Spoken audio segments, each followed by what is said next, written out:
সকালবেলা ঘুম থেকে উঠে টেবিলে বাহারি নাস্তা দেখে মনটা ভালো হয়ে যায়। আসসালামু আলাইকুম। আজকে আমি লাচ্ছা সেমাই রান্না করব। বাজারের সাধারণ সেমাইটাকে রান্নার মাধ্যমে কিভাবে অসাধারণ করা যায়, আজকে আমি সেটাই দেখাবো। কড়াইয়ে ঘি দিয়ে সেমাইটা ভালো করে ভেজে নিলাম। যে কোনো সেমাই রান্নার আগে ঘি দিয়ে ভেজে নিলে স্বাদ গন্ধ দ্বিগুণ হয়ে যায়।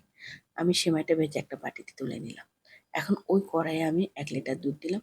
এখানে ১.৫ লিটার দুধ ছিল, যা ঘন করে জাল করে ১ লিটার করে নিয়েছি। ২ টা সাদা এলাচ দিলাম, স্বাদ মতো চিনি দিলাম। অনবরত নাড়তে থাকবো। তারপর আমি দিয়ে দিলাম ১ টেবিল চামচ গুঁড়া দুধ, স্বাদটাকে আরো দ্বিগুণ করার জন্য। এখানে কনডেন্স মিল্কও দিতে পারেন, তাহলে মিষ্টিটা একটু কম দিবেন। অনবরত জাল করতে করতে দুধটা ভালো করে জাল হলে সেমাই আমি ঢেলে দিলাম। চামচ দিয়ে নেড়ে আমি মিক্স করে ঠান্ডা হওয়ার অপেক্ষায় রেখে দেব।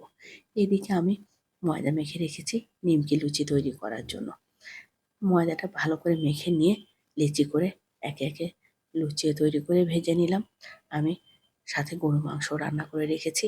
যে ঝাল খেলে ঝাল খাবে, মিষ্টি খেলে মিষ্টি খাবে। ভালো থাকবেন সবাই। আল্লাহ হাফেজ।